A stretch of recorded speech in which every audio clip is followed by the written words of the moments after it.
Welcome back to Comics with Drew. This is Drew, and today is the Cyberfrog Bloodhoney review. This book is a very important book. It's one of the first forays for independent comics in the quote Comicsgate era. It's very important for a number of reasons. Though it's not the first Comicsgate book that came out, it's the first one that I personally purchased.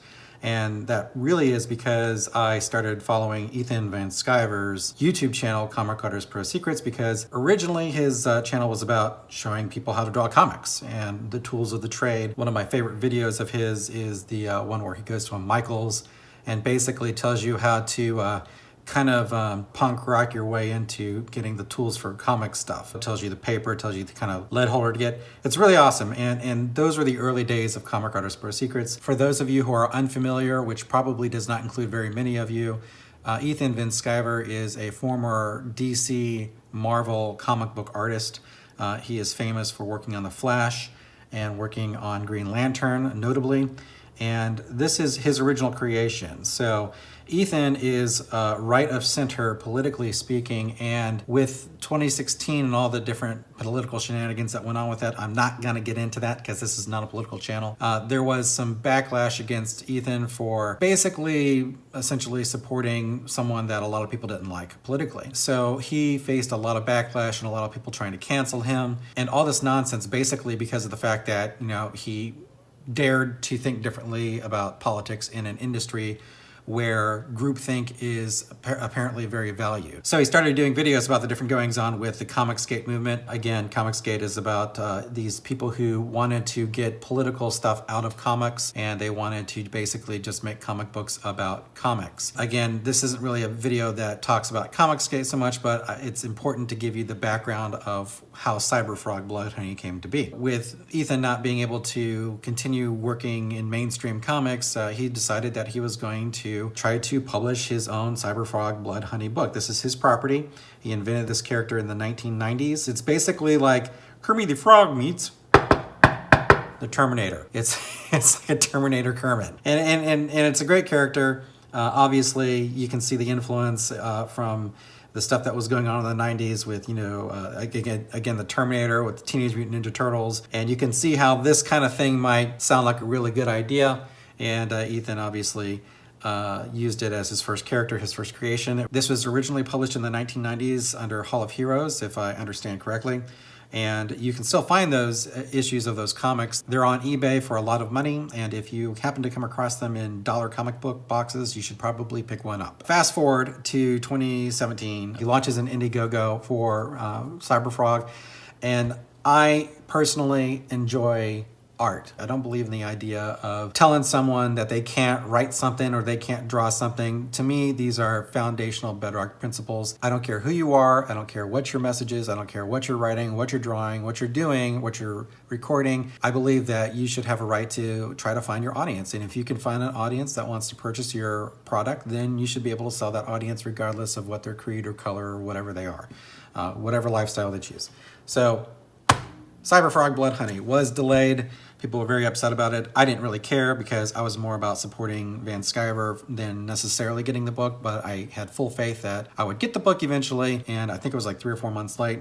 I don't care. Some people care about that, but this was the first. This is the first big-time, big-name comic book artist that finally got his book out there. He's not your boy Zach, not Richard Meyer. Richard Meyer is a comic fan and was not a professional comic book writer or comic book artist or anything like this. Ethan Van Sciver, on the other hand, big name in comics. So, got the book. It is bagged and boarded. It is a collector's item. I'm going to go ahead and pop it open here for a quick review. All right, first thing you're gonna notice is that we have a chromium cover, and it is very shiny, very beautiful. I mean, it's a phenomenal looking book. It kind of bubbles up here. This is not something that Van Sciver liked from what he said in his channel, but you know, the book itself looks fantastic. I mean, it's a really nice presentation. The colors really pop. The character is really great. This is what you want your book to look like. Obviously, if you have a bar that you want to meet, try to meet this bar. I personally would prefer if it laid flat, but this is what you're gonna get when you have chromium on your cover. This book is signed by Ethan, and it's one of the, I think the basic perks for this particular campaign. and this is the one I personally got. I only have one copy. I do have the cover B as well, but I've pretty much kept that one locked down. Cyberfrog Bloodhoney is broken up into 3 parts. You've got part 1, which is the intro. Basically what we have here is an origin story. Kelson essentially comes to Earth to protect human beings from the alien giant hornets. So she finds a frog, which she believes apparently is great for enhancements to protect human beings, and she names him Trick Ron. And Cyberfrog is essentially, like I said, a Terminator frog. He's got cybernetic enhancements. He has a brother, which is a salamander, and Salamandroid's purpose is to protect Cyberfrog. I'm not gonna get into a ton of stuff on the book. You have part 2 in there where you have the invasion of the Vizbiz, and you see Cyberfrog kind of get knocked out, and he goes into a kind of hibernation mode. And the entire book really is an origin story that brings you up to speed and serves as a launching space for the next book in the series, which is Cyberfrog Rekt Planet. The art of the book is phenomenal. Obviously, it's Ethan Van Sciver. The writing is pretty good, also Ethan Van Sciver, and the coloring is obviously amazing. The only thing I could really critique about the book as far as art is concerned is sometimes it can be a bit disorienting. Van Sciver is an incredibly talented artist. He does incredibly detailed work. But sometimes it can be a bit difficult to kind of follow what's going on, and that's just my personal opinion. Some people might find it fantastic, and that's great if you do. The end of the book kind of talks a little bit about the world that Cyberfrog emerges into after the Vizbiz invasion, and one of the funny things I want to bring attention to is the fact that we learn about some of the weaknesses of the Vizbiz, and one of them is that you wear red and you're invisible if you wear red. If you follow Ethan and you kind of know the context of the world or the environment in which Cyberfrog was created, there were a lot of people trying to get Ethan fired, trying to get him out of the comics industry, essentially for being a Republican. And you can kind of look at the red as kind of like you're invisible to these people who don't really seem to care about anybody that has a different kind of opinion, and so as a result your value is not even seen by them. And you can kind of use that as an analogy.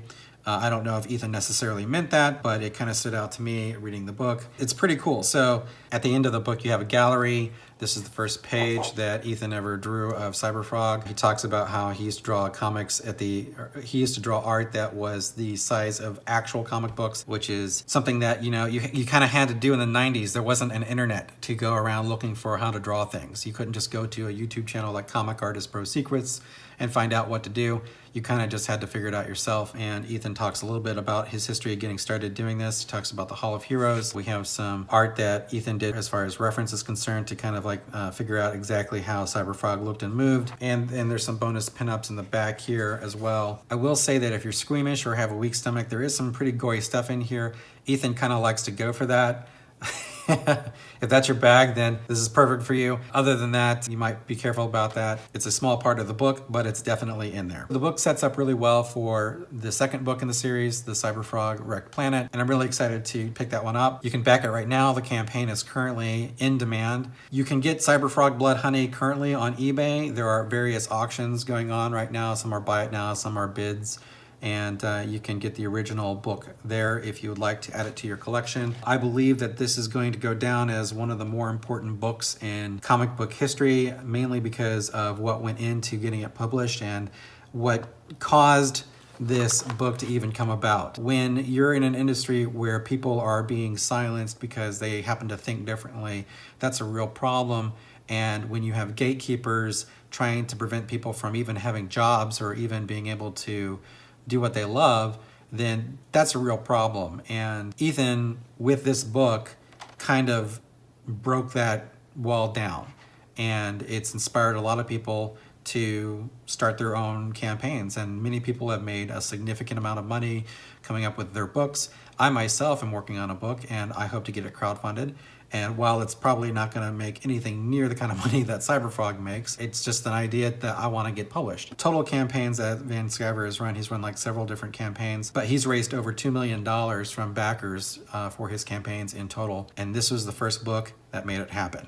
So Cyberfrog Bloodhoney, I'm going to give it a 5 out of 5 stars because of the fact that it's not even so much the book itself. The book itself is a fine comic book. The story is great. The art is great.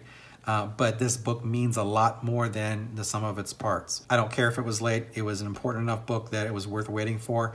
And anybody that gets out there and complains about Van Sciver being late with his books, I think you need to look at the big picture of what Van Sciver's work and what happened to him has meant to those who are comic fans and just want to read good comic books and maybe get over it. Cyberfrog Bloodhoney, All Caps Comics, Ethan Van Sciver, Kyle Ritter on colors.